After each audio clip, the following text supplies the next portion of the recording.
ಭಾರತೀಯ ಜನತಾ ಪಾರ್ಟಿಯಿಂದ ಎಲ್ಲ ಕಾರ್ಯಕರ್ತರಿಗೆ ಪಾರ್ಟಿಯ ಅಧಿಕಾರ ಕೊಡುವಂಥ ಕಾರ್ಯಕ್ರಮನ ನಮ್ಮ ನೆಚ್ಚಿನ ಅಧ್ಯಕ್ಷ ಅಂತ ಹರೀಶ್ ರೆಡ್ಡಿ ಅವರು, ರಾಜಶೇಖರ್ ರೆಡ್ಡಿ ಅವರು, ಭಾರತಕ್ಕ ಅವರು ಎಲ್ಲರೂ ಇವತ್ತು ಭಾಳ ವಿಜೃಂಭಣೆಯಿಂದ ವಿಶ್ವಾಸದಿಂದ ಪಾರ್ಟಿಗೆ ಶಕ್ತಿ ತುಂಬುವಂಥ ಕೆಲಸವನ್ನು ಮಾಡ್ತಾಯಿದ್ದೀವಿ. ಬನ್ನೇರುಘಟ್ಟದಲ್ಲಿ ಏನು ನಾವು ಜವಾಬ್ದಾರಿ ಘೋಷಣಾ ಪತ್ರವನ್ನು ಕೊಟ್ಟರೆ ನಮ್ಮ ನೆಚ್ಚಿನ ಶಾಸಕರ ಒಂದು ಮಾರ್ಗದರ್ಶನದಲ್ಲಿ ನಮ್ಮ ಎಲ್ಲ ಕಾರ್ಯಕರ್ತರಿಗೆ ಜವಾಬ್ದಾರಿಯನ್ನು ಹಂಚಿದ್ದೇವೆ. ಹೊಸದಾಗಿ ಅವ್ರಿಗೆಲ್ಲರಿಗೂ ಕೂಡ ಭಗವಂತ ಒಳ್ಳೇದು ಮಾಡಲಿ, ಪಕ್ಷದ ಬಲವರ್ಧನೆಗೆ ಎಲ್ಲ ಕೂಡ ಶ್ರಮ ಹಾಕಲಿ ಅಂತ ನಾನು ಅವರಲ್ಲಿ ಕೇಳ್ತಾ ಇದ್ದೀನಿ. ಎಲ್ಲರನ್ನ ಒಟ್ಟಾಗಿ ವಿಶ್ವಾಸವಾಗಿ ತಗೊಂಡು ಮುಂದಿನ ಸಂಘಟನೆ ನಮ್ಮ ಶಾಸಕರ ಮಾರ್ಗದರ್ಶನದಲ್ಲಿ ಸಂಘಟನೆ ಗಟ್ಟಿಯಾಗಿ ಮಾಡೋದು.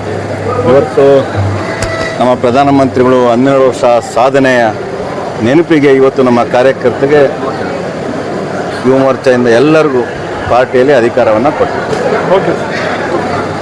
ನೆಹರು ರೇಖಾ ಮಂಡಲದ ನಮ್ಮ ಗ್ರಾಮಾಂತರ ಮಂಡಲದಲ್ಲಿ ಏನು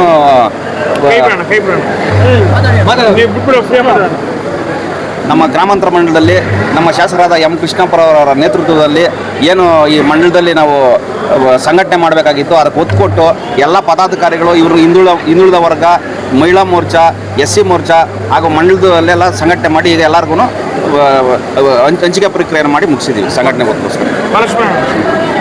ಭಾರತೀಯ ಜನತಾ ಪಾರ್ಟಿ ಬೆಂಗಳೂರು ದಕ್ಷಿಣ ವಿಧಾನಸಭಾ ಕ್ಷೇತ್ರದ ಗ್ರಾಮಾಂತರ ಮಂಡಲದ ಅಧ್ಯಕ್ಷರು ಮತ್ತು ಅವರ ತಂಡ ಇವತ್ತು ಅವರ ಜವಾಬ್ದಾರಿ ನಿರ್ವಹಣೆಯನ್ನು ಇವತ್ತು ಅವರಿಗೆ ನೀಡಲಾಗಿದೆ. ಭಾರತೀಯ ಜನತಾ ಪಾರ್ಟಿ ಸರ್ವಸ್ಪರ್ಶಿ ಸರ್ವವ್ಯಾಪ್ತಿ ಅಂತಕ್ಕಂಥ ಎಲ್ಲ ಜನಾಂಗ, ಎಲ್ಲ ವಿಧಗಳ ಎಲ್ಲ ಕಾರ್ಯಕರ್ತನ ಬೂತ್ನ ಕಟ್ಟಕಡೆಯ ಕಾರ್ಯಕರ್ತನನ್ನು ಮುಟ್ತಕ್ಕಂಥ ಸರ್ವ ಜನಾಂಗವನ್ನು ಮುಟ್ತಕ್ಕಂಥ ಕಾರ್ಯದಲ್ಲಿ ಇವತ್ತು ಎಲ್ಲರಿಗೂ ಸಹ ಜವಾಬ್ದಾರಿಯನ್ನು ಹಂಚಲಾಗಿದೆ. ಮತ್ತು ಈ ನಿಟ್ಟಿನಲ್ಲಿ ಬೂತ್ ಮಟ್ಟದಲ್ಲಿ ಸಂಘಟನೆ ಮಾಡ್ತಾ ಮುಂದಿನ ದಿವಸಗಳಲ್ಲಿ ನಮ್ಮ ಸರ್ಕಾರವನ್ನು ಮುಂದೆ ತರ್ತಕ್ಕಂಥ ನಿಟ್ಟಿನಲ್ಲಿ ಬೂತ್ಗಳಲ್ಲಿ ಯಶಸ್ವಿಯಾಗಿ ಕೆಲಸ ಮಾಡ್ತಾ, ಅದೇ ರೀತಿ ಈಗ ಇಡೀ ಚರ್ಚೆ ಆಗ್ತಿರ್ತಕ್ಕಂಥ SIR ಬಗ್ಗೆ ಸಹ ಇವತ್ತು ಚರ್ಚೆ ಆಗಿದೆ. ಅದನ್ನು SIRಗಳಲ್ಲಿ ಸಹ ಜಾಗೃತವಾಗಿ ಸಾರ್ವಜನಿಕರಲ್ಲಿ ಮತ್ತು ಎಲ್ಲ ಮತದಾರರಲ್ಲಿ ವಿನಂತಿಯನ್ನು ಮಾಡ್ತೇನೆ ಪಕ್ಷದ ಪರವಾಗಿ.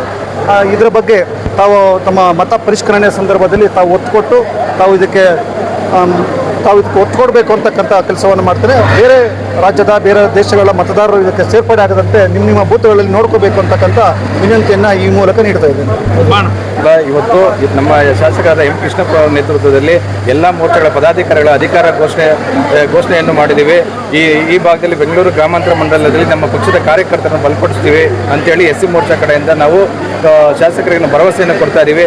ಹಾಗೆ ನಮ್ಮ ನರೇಂದ್ರ ಮೋದಿ ಅವರು 12 ವರ್ಷ ಸಾಧನೆ 12 ವರ್ಷವನ್ನು ಅಧಿಕಾರ ಪೂರ್ಣಗೊಳಿಸಿ ಈಗ ವಿಕಸಿತ ಭಾರತ ಕಡೆಗೆ ಅವ್ರೇನು ಕನಸಿದೆ ಅದ್ರ ಜೊತೆಗೆ ನಾವು ಕೈ ಜೋಡಿಸಿ ಬಲಪಡಿಸ್ತೀವಿ ಅಂತೇಳಿ ನಾನು ಈ ಮುಖಾಂತರ ನಾನು ಅವ್ರಿಗೆ ಧನ್ಯವಾದವನ್ನು ತಿಳಿಸ್ತೀನಿ. ಬನ್ನಿ. ಬೆಂಗಳೂರು ದಕ್ಷಿಣ ವಿಧಾನಸಭಾ ಕ್ಷೇತ್ರದ ಹಿಂದುಳಿದ ವರ್ಗದ OBC ಮೋರ್ಚಾದ ಅಧ್ಯಕ್ಷರಾಗಿ ನನ್ನ MLA ಅವರು ನನಗೆ ಜವಾಬ್ದಾರಿ ಕೊಟ್ಟಿದ್ದಾರೆ. ಈ ನಿಟ್ಟಿನಲ್ಲಿ ನಾನು ಹಿಂದುಳಿದ ತಂಡವನ್ನು ಕಟ್ಟಿಕೊಂಡು ನಮ್ಮ ಕ್ಷೇತ್ರದಲ್ಲಿ ಓಡಾಡಿ ನನ್ನ ಪಕ್ಷವನ್ನು ಬಲಿಷ್ಠ ಪಕ್ಷವನ್ನಾಗಿ ಮಾಡಿ ಏನು MLA ಅವರು ಏನು ಇದು ನಮಗೇನು ಡೈರೆಕ್ಷನ್ ಕೊಡ್ತಾರೆ ಅದರಂತ ಕೆಲಸ ಮಾಡಿ ಪಕ್ಷವನ್ನು ಮುಂದೆ ತರಿಸ್ತೇವೆ ಅಂತ ಈ ಸಂದರ್ಭ ಹೇಳಕ್ಕೆ ಇಷ್ಟಪಡ್ತಾರೆ. ನರೇಂದ್ರ ಮೋದಿ ಅವರು 12 ವರ್ಷವನ್ನು ಪೂರೈಸಿ 13ನೇ ವರ್ಷಕ್ಕೆ ಕಾಲಿಟ್ಟು ಮುಂದೆ ವಿಶ್ವದ ಗುರು ಆಗಿ ಏನು ದೇಶವನ್ನು ವಿಶ್ವದ ಮಟ್ಟಿಗೆ ತಗೊಂಡು ಹೋಗೋದಕ್ಕೆ ವಿಶ್ವದ ಗುರುವಾಗಿ ಮುಂಚೂಣಿ ದೇಶವನ್ನಾಗಿ ಮಾಡಲಿಕ್ಕೆ ಏನು ಪಣ ತೊಟ್ಟಿದ್ದಾರೋ ಈ ಪಕ್ಷದಲ್ಲಿ BJP ಭಾರತೀಯ ಜನತಾ ಪಕ್ಷದಲ್ಲಿ ಕಟ್ಟಾಳವಾಗಿ ದುಡಿತೇನೆ ಅಂತೇಳಿ ಈ ಸಂದರ್ಭದಲ್ಲಿ ಹೇಳಕ್ಕೆ ಇಷ್ಟಪಡ್ತೀನಿ.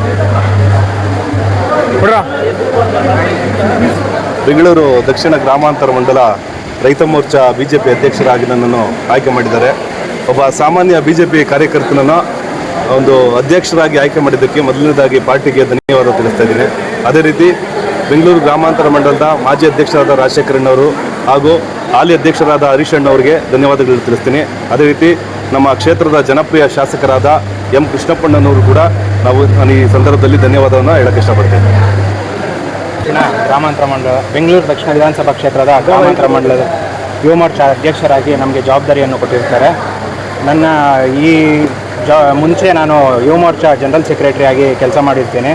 ನನ್ನ ಕೆಲಸವನ್ನು ಗುರುತಿಸಿ ಶಾಸಕರು ನಮಗೆ ಯುವ ಮೋರ್ಚಾ ಅಧ್ಯಕ್ಷರಾಗಿ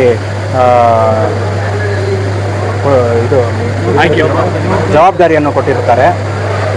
ಈ ಜವಾಬ್ದಾರಿಯನ್ನು ನಾವು ಉತ್ತಮವಾಗಿ ನಿಭಾಯಿಸಿಕೊಂಡು ಯಶಸ್ವಿಯಾಗಿ ಕೆಲಸ ಮಾಡ್ಕೊಂಡು ಹೋಗ್ತೀವಿ ಅಂತ ಈ ಮೂಲಕ ನಾನು ಹೇಳ್ತಾ ಇದ್ದೀನಿ.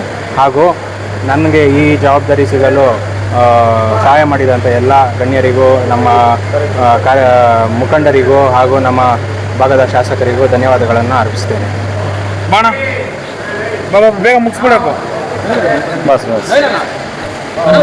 ಮೊದಲನೇದಾಗಿ ಎಲ್ಲ ಹೊಸ ಅಧ್ಯಕ್ಷರು ಮತ್ತು ಉಪಾಧ್ಯಕ್ಷರು ಮತ್ತು ಎಲ್ಲ ಕಾರ್ಯದರ್ಶಿಗಳಿಗೆ ಶುಭಾಶಯಗಳನ್ನ ಕೊಡ್ತಾ ಇದ್ದೀನಿ.